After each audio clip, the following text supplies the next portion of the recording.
Bonjour, nous voici à La Tour-en-Maurienne pour l'inauguration de la centrale hydroélectrique d'Hermillon, ouvrage que nous allons visiter tout de suite. Suivez-nous.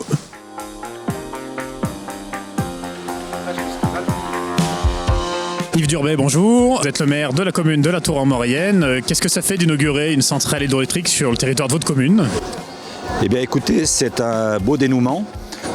C'est un dossier sur lequel le conseil municipal travaille depuis très longtemps et c'est avec Schéma, qui est une filiale à 100% d'EDF, que nous avons conclu cette phase d'études et donc c'est eux qui ont réalisé l'équipement. Et un équipement qui à lui tout seul finalement couvre la consommation électrique de la commune? C'est tout l'enjeu de ces équipements. L'objectif est de fabriquer de plus en plus d'énergie recyclable. L'hydroélectricité en est une. Par contre, il faut être conscient aussi, c'est que cette usine ne tourne pas sur toute l'année. Il y a des périodes de production et des périodes d'arrêt, liées directement au débit d'eau qu'il y a dans ces cours d'eau.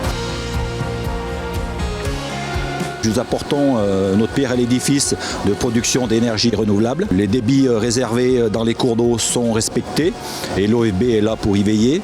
Est-ce qu'il y a d'autres projets en études sur d'autres torrents de la commune? Alors oui, sur le torrent de la Ravoir, entre Montpascal et Pont-à-Mafray, une partie de ce ruisseau devrait être équipée avec une prise d'eau à une altitude de 7 à 800 mètres et une usine pour turbiner cette eau au niveau du village de Pont-à-Mafray.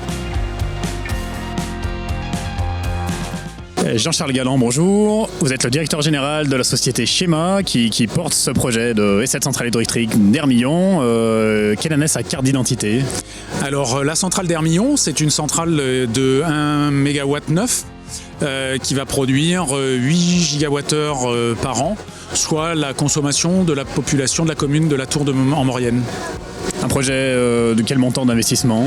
À peu près 5 millions d'euros d'investissement. Et c'est de l'ordre de 6 ans pour construire le projet, sachant que sa genèse est beaucoup plus ancienne puisque les premières idées de projet sur le site datent d'il y a bien plus de 10 ans, peut-être 15 ans. Et c'est une installation qui est proche de certaines maisons, du lotissement, qui est parfaitement insonorisée. On a mis en place des dispositifs de piège à son pour que le bruit ne sorte pas du bâtiment. On a un refroidissement par eau et non pas par air pour à nouveau réduire les nuisances sonores. Donc je pense qu'aujourd'hui on a vraiment réussi notre challenge d'avoir une centrale parfaitement intégrée dans son environnement et qui ne dérange pas ses voisins.